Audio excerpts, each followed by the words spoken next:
오늘 창세기 50장, 창세기의 마지막 부분입니다. 요셉에 관한 말씀으로 창세기의 끝을 맺고 있습니다.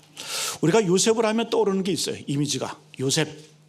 요셉은 어렸을 때 형들의 배신으로 애굽으로 팔려갔다가 타양살이하고 또 종살이하고 심지어 깜빵살이, 감옥살이까지 하면서 마침내 총리가 되어서 모든 고난과 역경을 이기고 총리가 되어서 이집트를 통치하고 그리고 전 세계를 호령하는 그런 총리가 되었다.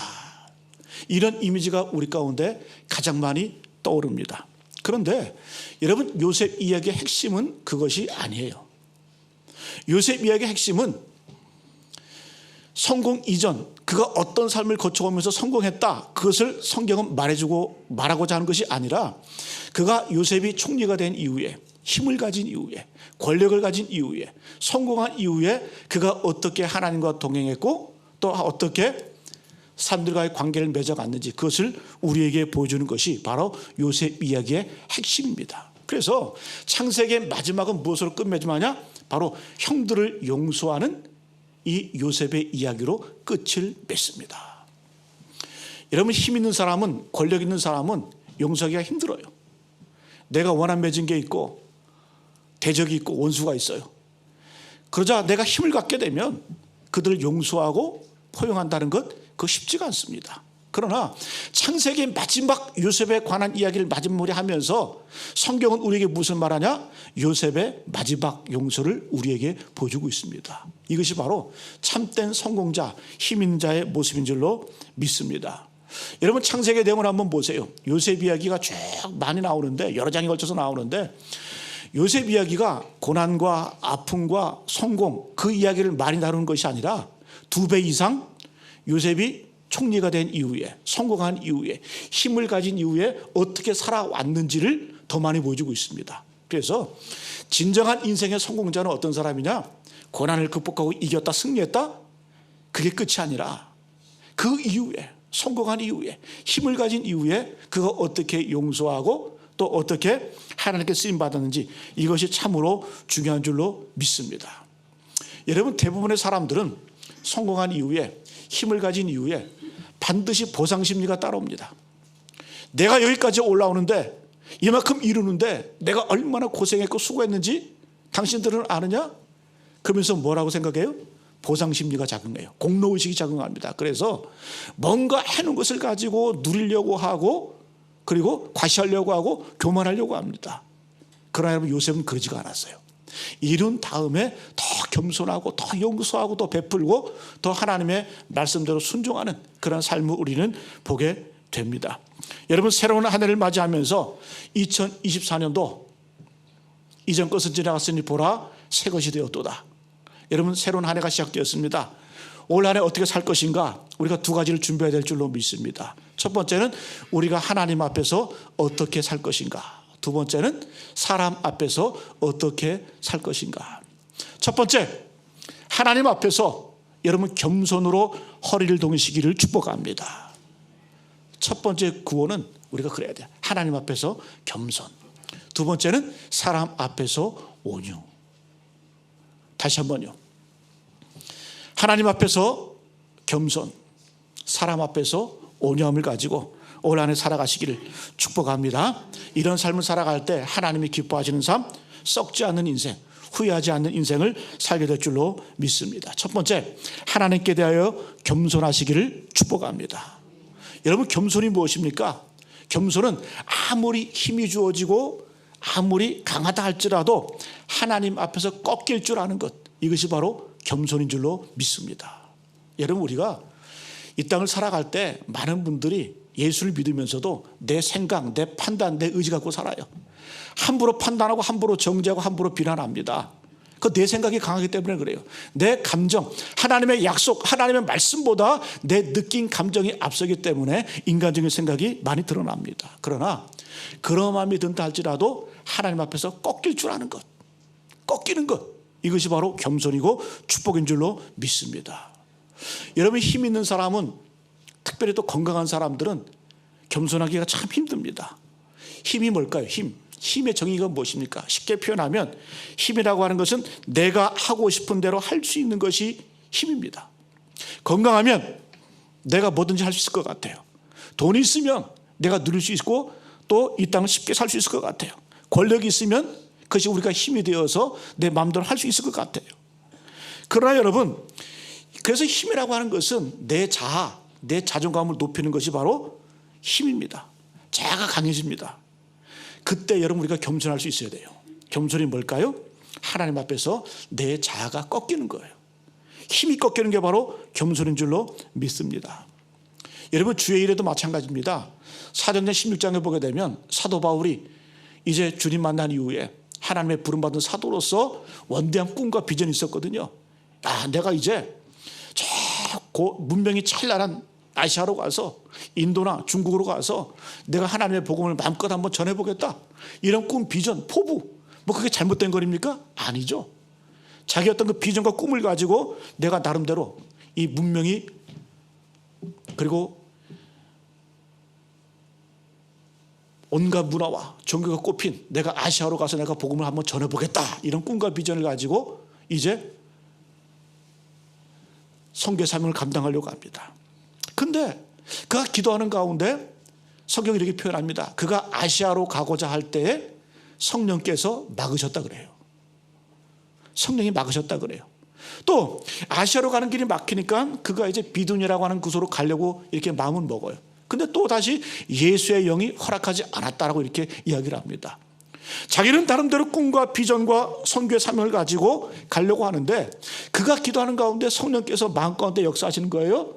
가지마, 안 돼, 거기 아니야. 그리고 예수의 영, 성령의 영께서 막으시는 거예요. 그때 여러분 사도 바울이 중요한 게 뭐냐? 사도 바울은 자신의 의지, 자신의 계획을 꺾습니다. 한두 번이 아니에요. 한두 번이. 우리가 사도의 바울의 행적을 쭉 보게 되면 사도 바울은 늘 기도하면서 하나님께서 가지 말라 그러면 멈추었어요. 고집을 부리지 않습니다. 자기 생각대로 하지 않습니다. 바로 이것이 겸손이고 하나님께서 우리에게 원하시는 그러한 인격의 모습인 줄로 믿습니다. 여러분과 쓰임받기 이전에, 온전히 쓰임받기 이전에 제일 먼저 하나님께서 우리에게 훈련시키는 게 뭔 줄 아세요? 겸손입니다. 겸손. 그래서 저도 목사님들 교제를 많이 합니다. 근데 참 고난을 많이 겪고 목회하면서 힘든 과정을 거치면서 또 이렇게 나름대로 한 그 성과를 거둔 그런 목사님들을 보게 되면 참 겸손해요. 왜 이렇게 겸손할까? 그분들을 이렇게 보니까 목회 과정에서 얘기를 들어보면 수많은 어려움과 어떤 분은 심지어 성도가 칼 들고 그렇게 온 적도 있다 그러더라고요. 그러면서 저한테 그런 말씀도 얘기도 하는데, 근데 그런 분들 보면 어려움과 고난과 그런 과정을 통해서 참 똑똑하고 참 유능하고 참 재능 있는 분들인데 늘 겸손해. 말하는 거 보면, 행동하는 거 보면 겸손해. 그래서 저 목사님은 하나님께서 여러 가지 고난과 아픈 과정을 통해서 겸손하게 만드시고 또 하나님께서 저런 모습으로 세워 나가셨구나. 그런 게 이해가 되더라고요. 여러분 올 한해 2023도 살아가실 때 대책 없는 인생 살지 마시고 하나님 앞에 통제된 겸손한 그런 삶을 살아가시는 저와 여러분 되시기를 간절히 축복합니다. 여러분 다윗이 왕이 되었어요. 근데 다윗이 왕이 된 이후에 가장 힘있고 가장 전성기고 가장 건강하고 또 가장 예리한 지성을 갖고 있을 때 성경이 이렇게 표현합니다. 사무엘하 7장 18절 말씀. 다윗 왕이 여호와 앞에 들어가 앉아서 이르되 주 여호와여 나는 누구이오며 내 집은 무엇이기에 나를 여기까지 이르게 하셨나이까. 제일 먼저 왕이 된 이후에 이 다윗이 주님 앞에 나아가서 성전에 나아가서 고백하고 선포하는 내용이 뭐예요? 이렇게 표현하죠. 다윗 왕이 여호와 앞에 들어가 앉아서 이르되, 이 말은 앉았다라고 하는 표현은 주 앞에 엎드렸다는 얘기예요. 겸손히 주 앞에 엎드려서 기도하는데 이런 고백을 합니다. 주 여호와여 나는 누구이오며 내 집은 무엇이기에. 주님, 내가 무엇이간데, 내가 정말 부족하고 연약하고 약한 그러한 나약한 존재인데 하나님께서 나는 누구고 내 집은 무엇이기에 하나님께서 나를 여기까지 이르게 하셨나이까. 여러분 이 표현해 보게 되면 자기 잘남이 없어요. 교만함이 없어요. 자기 의의가 없어요. 자기 어떤 그러한 공과를 말하는 것들이 하나도 없어요. 오직 주님께서 나를 여기까지 이끄게 하셨고 또 나와 내 집을 이렇게 왕이 되게 하셨다. 이때가 다윗의 전성기거든요. 가장 힘이 있고 영향이 있고 젊음이 있고 감성이 있고 제일 아름다운 그 모습이 바로 이 다윗의 모습, 바로 이때가 그런 다윗의 모습인데, 여러분 그때 뭘 못하겠어요? 뭔들 못하겠습니까? 그런데 여러분, 그의 마음의 소원이 있다 할지라도 하나님 앞에 주께서 날 여기까지 인도하셨고 또 앞으로 인도하실 분은 바로 주님이십니다. 다윗도 꿈이 있었어요. 내가 왕이 되었다. 나 이것으로 만족하지 않아. 내가 하나님 나라 영광을 위해서, 이 나라 이민족을 위해서 성전을 한번 지어보겠다. 그게 최초로 꿈꾼 사람이 다윗이거든요.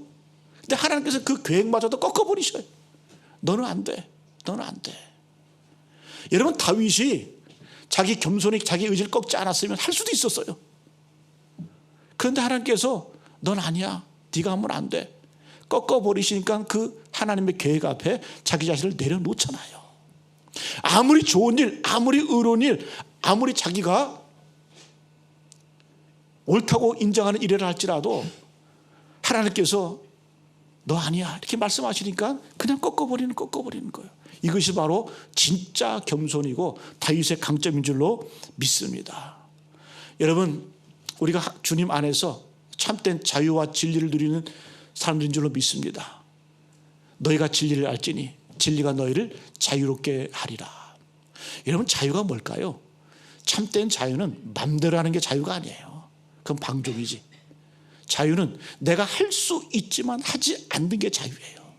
누구 앞에서? 하나님 앞에서. 하나님 앞에서 내가 다 할 수 있지만, 모든 것이 가하지만, 그러나 주님께서 하지 말라고 하시면 하지 않을 수 있는 것이 바로 참된 자유이고 능력인 줄로 믿습니다. 여러분, 이런 하나님의 뜻을 우리가 어떻게 알 수 있을까요? 기도하면서 내 자신을 내어놓고, 여러분 기도하실 때 내 계획, 내 생각, 내 판단 주님께 기도하세요. 하나님, 이것이 과연 옳은 일입니까? 하나님보다 앞서지 마세요. 하나님보다 앞서지 않는 게 겸손이에요.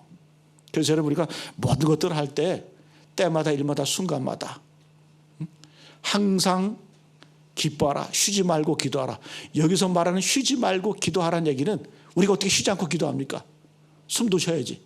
여기서 쉬지 말고 기도하라는 얘기는 뭐냐? 모든 경우에, 모든 때에, 모든 때마다 일마다 기도하라는 거예요. 그래서 여러분, 올 새로운 한 해는 여러분, 그것이 내 결정이 큰 일이든 작은 일이든 다 하나님께 묻고 질문하고 겸손히 주님 앞에 나아가시는 저와 여러분 되시기를 간절히 축복합니다.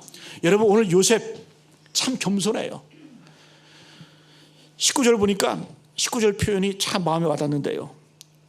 형들의 그 말을 듣고 난 다음에 19절에 요셉이 이렇게 얘기합니다. 요셉이 그들에게 이르되 두려워하지 마소서. 내가 하나님을 대신하리이까. 최고의 겸손은 바로 이거예요. 내가 하나님을 대신하리이까.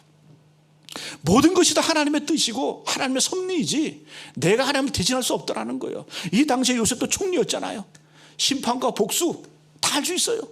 그 가진 힘으로, 권력으로. 그러나 그가 그 힘을 남용하지 않습니다. 그래서 하는 고백이 내가 하나님을 대신하리이까. 대신할 수 없다라는 거예요. 모든 주권이 하나님께 있음을 고백하고 있다는 겁니다. 여러분, 세상에서 제일 교만한 게 뭘까요? 자기가 심판하는 거예요. 자기가 함부로 선과 악을 따지는 거예요. 마치 하나님처럼 이것이 선이고 저것이 악이고 저것이 옳은 것이고 저것이 틀린 것이다. 모든 판단을 자기가 하는 게 그걸 교만이에요. 교만. 여러분, 명심하세요. 우리가 하나님을 대신할 수 없어요. 그것은 하나님만이 할 수 있는 거예요. 요셉이 그렇게 표현하잖아요. 내가 하나님을 대신하리까. 야고보서 4장 6절 말씀. 그러나 더욱 큰 은혜를 주시나니 그러므로 일렀으되 하나님이 교만한 자를 물리치시고 겸손한 자에게 은혜를 주신다 하였느니라. 무서운 말씀이죠. 하나님이 교만한 자를 물리치시고 겸손한 자에게 은혜를 주신다 하였느니라. 여러분, 교만이 뭘까요? 쉽게 생각하면 기도하지 않는 사람은 교만한 사람이에요. 지난 금요일 우리 전교인 금요기도회 그래서 다른 때보다 많은 분들이 오셔가지고 함께 기도하고 한 해를 시작을 하면서 다짐하고 결단했는데요. 참 감사하더라고요. 우리가 여러분 기도하면서 내 의지, 내 판단, 내 생각을 내려놓고 꺾고 주 옆에 기도하며 나아가는 그 모습이 얼마나 아름답고 복된지 모르겠어요. 여러분, 우리가 기도한다는 얘기는 뭘까요? 주님, 내 판단, 내 생각 다 내려놓습니다. 주님만을 바라보고 주님만을 의지합니다. 주님께서 결정해 주시고 주님이 인도해 주십시오. 그런 자에게 하나님께서 은혜를 베푸시는 거예요. 여러분, 반드시 교만하게 되면 기도하지 않게 돼 있어요.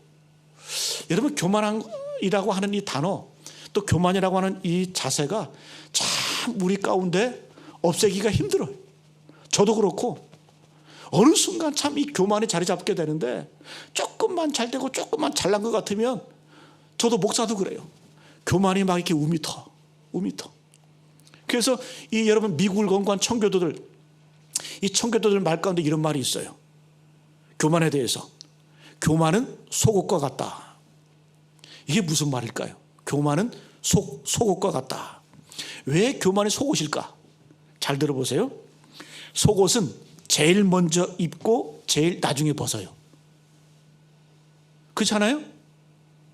속옷은 제일 먼저 입고 제일 나중에 벗습니다. 물론 아닌 사람도 있어요. 배트맨, 슈퍼맨, 원더우먼 이런 사람들은 속옷을 거꾸로 입죠. 그죠? 밖에다 입잖아요. 근데 여러분, 속옷은 제일 먼저 입고 제일 늦게 벗어요. 제일 나중에 벗어요. 이 말은 뭘 의미할까요? 우리 인생이 그렇다는 거예요. 어려서 교만으로 시작했다가 죽기 직전까지 교만은 버리기가 힘들다라는 거예요. 그렇지 않아요?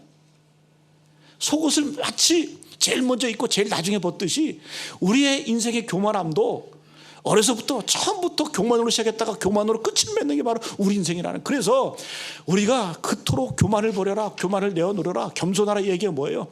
그만큼 힘들기 때문에 이 교만이 어느 순간 우리 마음과 우리 심령과 자리 잡기 때문에 여러분 늘 우리가 경계하고 조심할 수 있어야 된다는 거예요.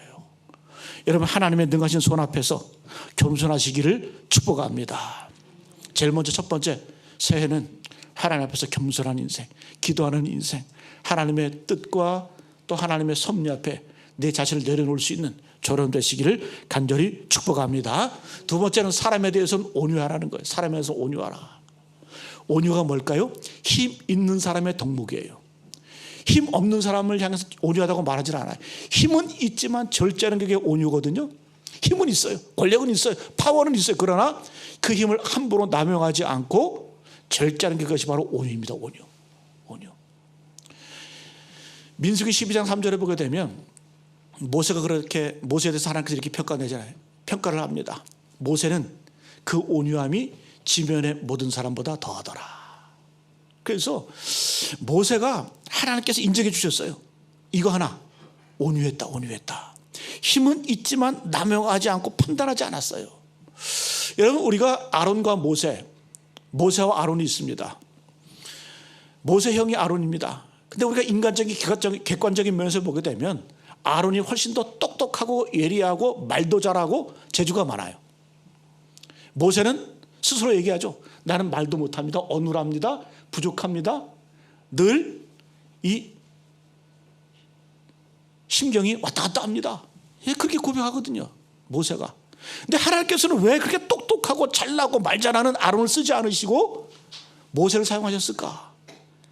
성경 그대로 표현해 빌리자면 모세는 그 온유함이 지면의 모든 사람보다 더하더라, 승하더라. 온유한 사람 하나님이 쓰시는 거예요.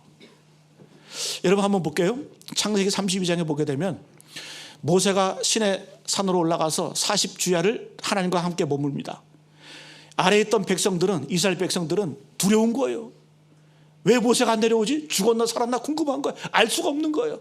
그래가지고 아론을 시켜서 어떻게 합니까? 아론에게 이야기를 하죠. 우리를 위해서 신을 만들어 달라. 그러면서 아론이 뭐라고 명령합니까? 고민도 안 해요. 아론은 고민도 안 하고 하나님께 묻지도 않고 백성들에게 금은패물 다 가져와서 다 녹여라. 금송아지 우상을 만들어 그 앞에서 춤을 추고 이것이 바로 우리를 인도해낸 신이다. 또 앞으로 우리 인도할 신이다. 이렇게 우상 숭배합니다. 하나님이 진노하시죠.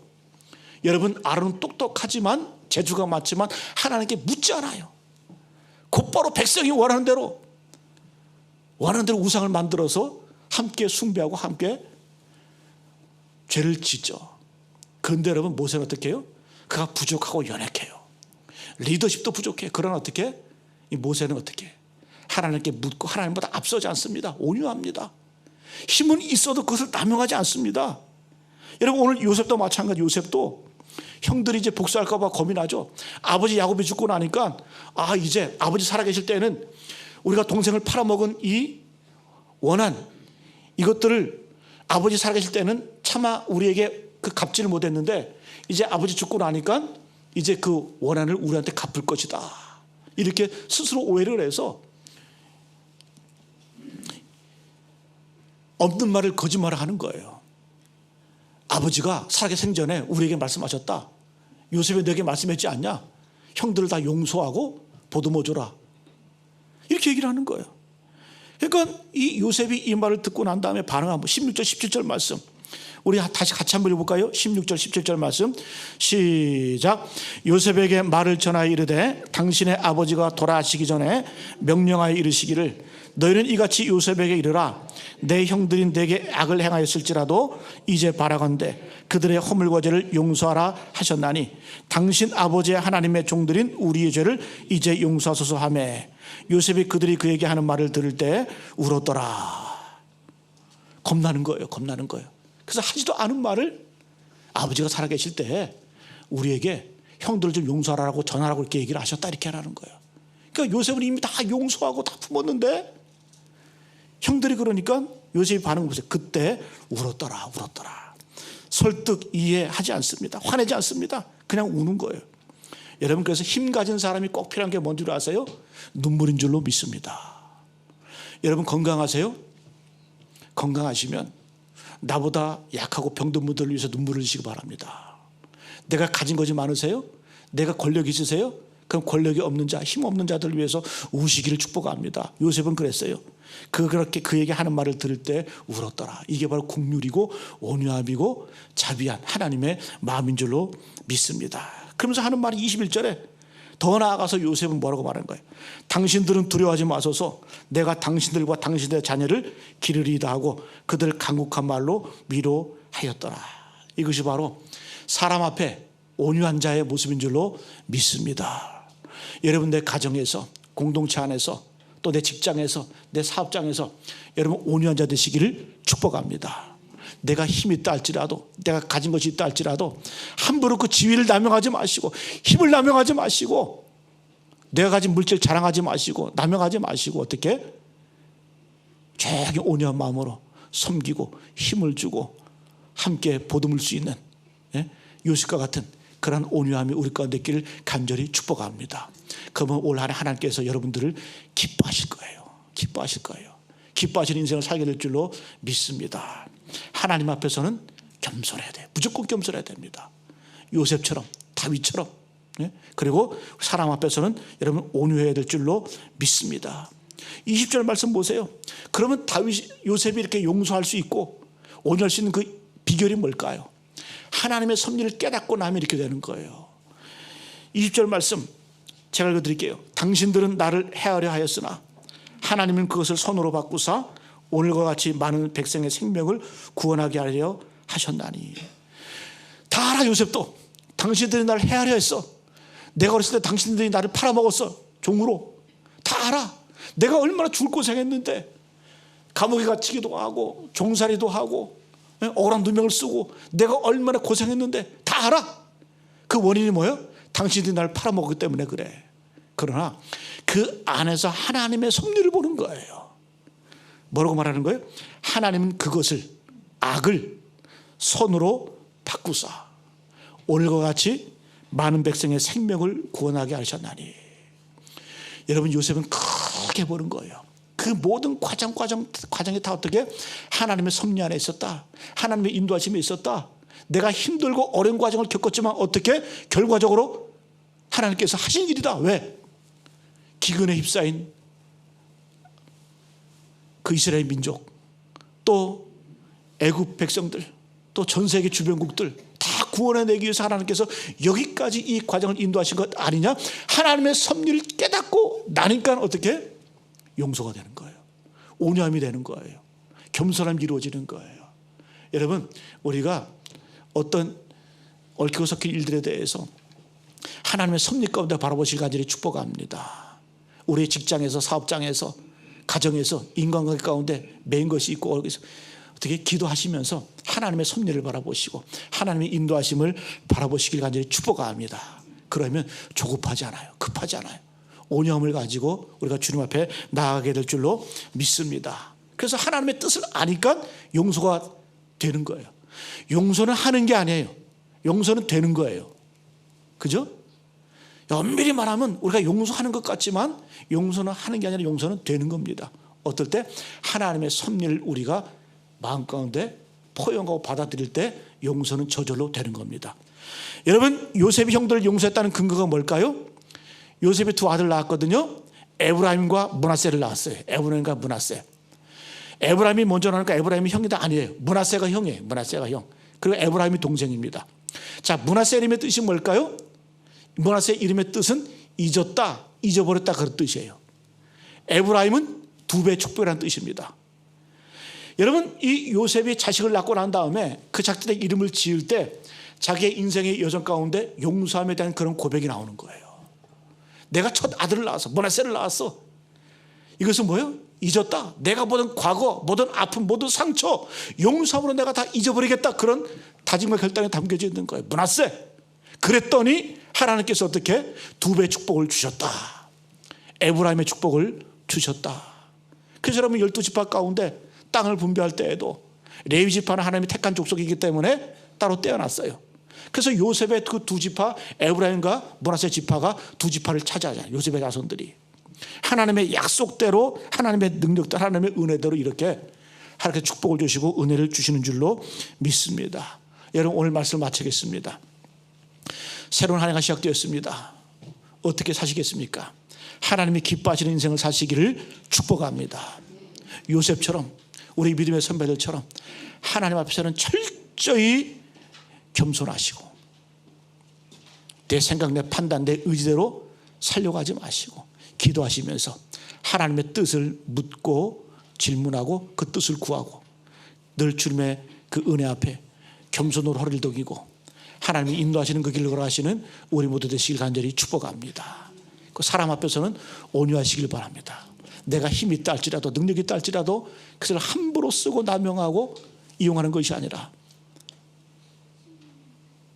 주님의 은혜 가운데 그것을 잘 사용을 해서 하나님의 기쁨이 되는 올 한 해 2024년 되시기를 간절히 축복합니다.